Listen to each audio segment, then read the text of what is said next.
তো তোমাদের সঙ্গে দেখো মাছ কাটার ভিডিও নিয়ে চলে এসেছি।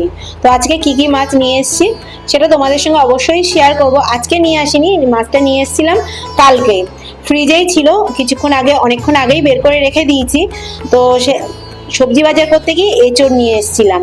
তো এঁচড়টা খেতে হবে, তো এঁচড়টা কি দিয়ে খাবো? চিংড়ি মাছ ছাড়া তো এঁচড় ভালো লাগে না, সত্যি কথা বলতে। তো আমরা একটু মাছপ্রেমী মানুষ, তো ওই জন্য চিংড়ি মাছ ছাড়া এঁচড় খেতে একদমই ভালো লাগে না। তো ওই জন্য গেছিলাম চিংড়ি মাছ আনতে। তো চিংড়ি মাছ আনতে গিয়ে এই মাছগুলো পেয়েছিলাম, তো সেগুলোই নিয়ে চলে এসেছি। এটা হচ্ছে বাঁশপাতা মাছ, যে দেখতে পাচ্ছ এই চ্যাপ্টার মতো জীবের মতো, এটাকে বলে মন্ডল ফিশ। তো যাই হোক, এই মাছটা নিয়ে আনতে গিয়ে, মানে চিংড়ি মাছটা আনতে গিয়ে এই মাছগুলো নিয়ে চলে এসেছি। চিংড়ি মাছটা আগে কেটে নিচ্ছি। চিংড়ি মাছটা খুব একটা ভালো নয়, লাল লাল লাল চিংড়ি। তো আগের দিন কি হয়েছিল, নিয়েছিলাম, নিয়ে আবার ফেরত দিয়ে চলে এসেছিলাম। তো তারপরে আবার গেছিলাম। এই মাছটা একটু ভালো আছে, আর খেতেও খারাপ ছিল না। আর কি বলতো, আমাদের খুব মাছের জন্য অসুবিধা হচ্ছে, কারণ আগে যে মাছের দোকান থেকে না মাছ নিয়ে আসতাম, মানে এই সমুদ্রের মাছ, নদীর মাছ বলো, তো সেই দোকানটা না বন্ধ হয়ে গেছে। আমাদের এখানে অনেক মাছের দোকান বন্ধ হয়ে গেছে। এখানে মানে ওয়েস্ট বেঙ্গল না, যে যেখানে সেখানে মাছ বিক্রি হবে, এখানে খুব ফাঁকা জায়গায়, মানে যেখানে লোকজন খুব কম, সেখানে মাছ মাছ বেশি বিক্রি হয়। আর এই মাছের দোকানটা যেটা বন্ধ হয়ে গেছে, সেটা মানে সব লোকজনের মধ্যে ছিল, তো মানে পাশে পেট্রোল পাম্প আরো অনেক কিছু ছিল। তো ওই জন্যেই অনেকে মানে কমপ্লেন করেছে, তার জন্য মাছের দোকানটা না উঠে গেছে।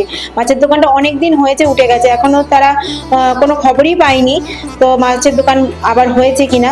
আর একটা নতুন দোকানের মানে সন্ধান পেয়েছিলাম, সেখান থেকে গিয়ে নিয়ে এসেছি। এই যে বাঁশপাতা মাছ দেখতে পাচ্ছ, এটা কিভাবে কাটে বলো তো? ওই যে পিছনে একটা ওই খয়েরি মতো বাদামি কালারের চামড়া আছে, ওটাকে উঠিয়ে দিতে হয়। উঠিয়ে দিলে ওটা, এটা কি বলো তো, বরফের তো, আর জ্যান্ত হলে একটু অসুবিধা হয়। এই যে হাত দিলে এখান দিয়ে উঠে যাচ্ছে, এই যে দেখো, এই যে দেখো, একটুখানি হয়তো না উঠলে তোমার বটিতে একটু ঘষাঘষি করলে উঠে যাবে, এই যে। আর বরফের বলে তাড়াতাড়ি উঠে যায়, জ্যান্ত মাছ হলে একটু সময় লাগে। আর অপর সাইডে একটু আঁশটা আছে, মানে মাছের আঁশ আছে, ওই আঁশটা তুলে দিতে হবে। এই মুখের এইটা মুখ চ্যাপটা, কিন্তু এর মুখটা দেখতে পাচ্ছ, এখানে মুখ আমি জুম করে দেখাতে পারছি না, কারণ কি বলতো, আমি যখন মাছটা কাটছিলাম তখন আমার ক্যামেরা ধরার লোক ছিল না, স্ট্যান্ডে বসিয়ে তোমাদের জন্য আমি ভিডিও বানাচ্ছিলাম। বর বাড়ি নেই, আর আমার কে আর ভিডিও বানিয়ে দেবে বর ছাড়া। তো ওই জন্যই কি করব, স্ট্যান্ডে বসিয়ে ভেবেছিলাম ভিডিও বানাবো না, কিন্তু এই একটা অন্যরকম মাছ নিয়ে এসেছি, তোমাদের সঙ্গে তো একটু শেয়ার করতে হবে। এই মাছটা অবশ্য আমি বাড়িতে অনেকবার খেয়েছি, আমাদের ওখানে নদীতে পাওয়া যায়, আমরা অনেকবারই খেয়েছি, কিন্তু আমার বর খায়নি। তো ওই জন্যই নিয়ে আসলাম। আর এই যে দেখো, এই যে চামড়াটা, এই যে দেখো ছাড়িয়ে দিচ্ছি, চামড়াটা দেখো একদম উঠে যাবে।